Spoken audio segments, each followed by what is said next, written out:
What do Elon Musk and NASA have in common? The two want to put humans on Mars. Musk wants to do so way faster than NASA, but the billionaire inventor has had to hit the brakes. This is because there is a massive discovery made by NASA on planet Mars that will affect his Mars colonization plans. What has NASA discovered on Mars? How will NASA's discovery affect Musk's plans? Join us as we explore how NASA just made a massive discovery on Mars that will change everything on Musk's plans. They say great minds think alike, which is why the brightest minds at NASA and SpaceX are pursuing the same goal of landing humans on planet Mars. However, the scale and timelines the two entities are working with are different. NASA wants to send a couple of astronauts to Mars in the 2030s, whereas Musk would rather dispatch much more people off to the red planet, if possible, tomorrow. However, Musk should really be paying attention to recent findings made by NASA on Mars because they directly affect his plans. Mars is an interesting planet, and NASA has made enormous efforts to study it over the years. The space agency has sent a total of 5 rovers to Mars, including Sojourners, Spirit, Opportunity, Curiosity, and Perseverance. This has broadened our knowledge of the planet, but the more sophisticated NASA's rovers have become, the more it becomes clear that there is a lot more to learn about the planet. Of the 5 rovers, only 2 NASA rovers remain active, Curiosity and Perseverance. China has 1 rover too, named Zhurong. NASA does not yet have the capacity to send a human to Mars. This is because it doesn't have all the answers to the issues astronauts will face on the planet, including high levels of radiation, gravity problems, the long travel time to get there, and many more. And it doesn't even have the technology to bring them back home yet. However, rovers allow NASA to explore Mars at a relatively lower cost and at no risk to humans. Curiosity arrived on Mars in 2012 as part of NASA's Mars Science Laboratory (MSL) mission.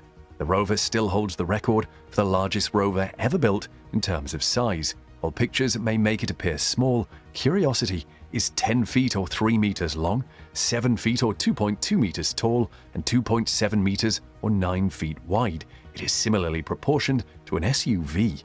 Since 2012, Curiosity has been traversing the terrain of Mars. It has covered more than 16.8 miles or 27.04 kilometers at speeds of up to 100 feet per hour. But of course, it is not always moving. Unlike its predecessors that were kitted out with solar panels, Curiosity is equipped with a radioisotope power system that produces electricity from the heat of plutonium's radioactive decay. The rover can also take fabulous selfies. The main aspect of Curiosity's mission on Mars is to help determine if the planet ever supported life in the form of microbial life. In that regard, Curiosity has been delivering, with many discoveries that are shaping how scientists view the red planet. The surface of Mars may be too harsh for life now, but scientists suspect that billions of years ago the planet had a climate similar to Earth's. There was a thicker atmosphere and an abundance of liquid water flowing into rivers and seas. Liquid water is crucial for life as we understand it, so scientists think Martian life could have been sustained by substances such as organic carbon. So how has Curiosity been helping us in searching for evidence of life on Mars? Well, carbon is critical to life as far as we know, so anytime we detect a strong carbon signature somewhere like Mars, it could point to biological activity. Carbon is everywhere you can find life. However, there are different kinds of carbon. Carbon atoms have 6 protons, but the number of neutrons can vary. We refer to carbon atoms with different numbers of neutrons as isotopes. Of all carbon types, 3 isotopes occur naturally: C12, C13, and C14. The first 2 are stable, but C14 is a radionuclide. C12 has 6 neutrons, C13 has 7 neutrons, and C14 boasts 8 neutrons. C12 is the most common carbon isotope in life. It is in photosynthesis or metabolizing food. The reason is that C12 has 1 fewer neutron than C13, meaning that when it bonds with other atoms into molecules, it makes fewer connections than C13 does in the same situation. But why are we talking about carbon isotopes? That is because of the discovery made in the Gale crater. The Gale crater is found on Mars, and that is a place where Curiosity has been active since 2012. Scientists say that the sediment was formed through physical and chemical weathering of volcanic rocks before settling at the bottom of the lake. And there are other reasons for scientists to look at the Gale crater for signs of life. For example, the location is found to contain chemical energy sources, low acidity, and other elements apart from carbon, including oxygen, nitrogen, and sulfur. The rover has drilled into rocks in the crater to extract a pulverized sample, which it deposits in its onboard chemistry laboratory. The lab is known as SAM, or Sample Analysis on Mars. So what happens inside SAM? This is where Curiosity employs pyrolysis to break the sample and convert it into methane. The pyrolysis is done in a flow of inert helium to prevent any contamination in the process. Then it studies the gas with a tunable laser spectrometer to find out which of the carbon isotopes are present in the methane. The team behind Curiosity studied 24 rock samples and discovered something huge. 6 of the samples contained increased ratios of C12 to C13. They used the C12 and C13 ratios found on Earth as a basis for comparison and realized that the sample from the Gale crater contained more than 70 parts per thousand more C12. On Earth, 98.93% of the carbon is C12 and C13 forms the remaining 1.07%. But what does this mean? Simply, if these results were obtained on Earth, they would signal that a biological process produced the abundance of C12. This is why the discovery was exciting. This is how it works on Earth. In the distant past, surface bacteria produce methane as a byproduct. These are known as methanogens, and they are prokaryotes from the archaea domain. You can still find methanogens on Earth today in anoxic wetlands, in digestive tracts of ruminants, and in extreme environments like hot springs. These bacteria produce methane that eventually ends up in the atmosphere, where it reacts or interacts with ultraviolet light.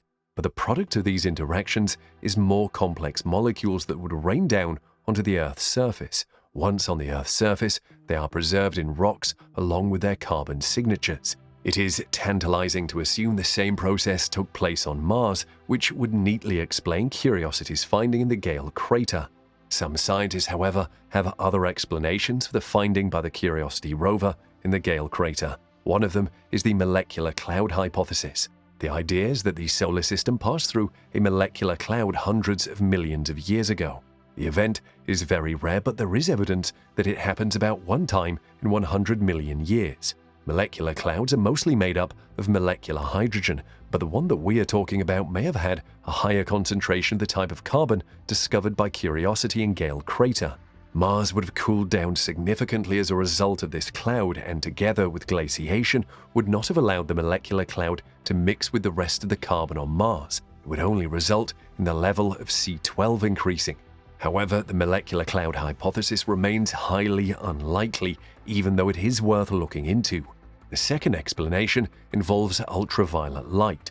Mars's atmosphere contains over 95% carbon dioxide, and this theory says the carbon dioxide interacted with UV light to produce new carbon-containing molecules, which would have ended up on Mars's surface via rain and be infused in rocks.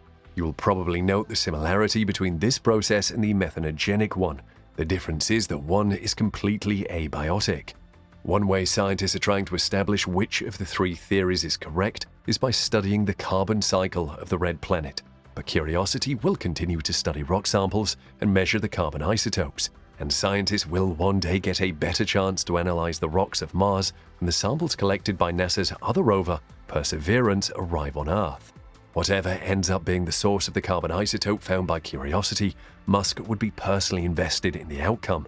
Sure, Musk likes science, but he is interested for other reasons. He plans to colonize Mars. Musk's ambition is to see humans living permanently on Mars. He is getting ready to ship up to 1 million people to Mars, where they will start a new life.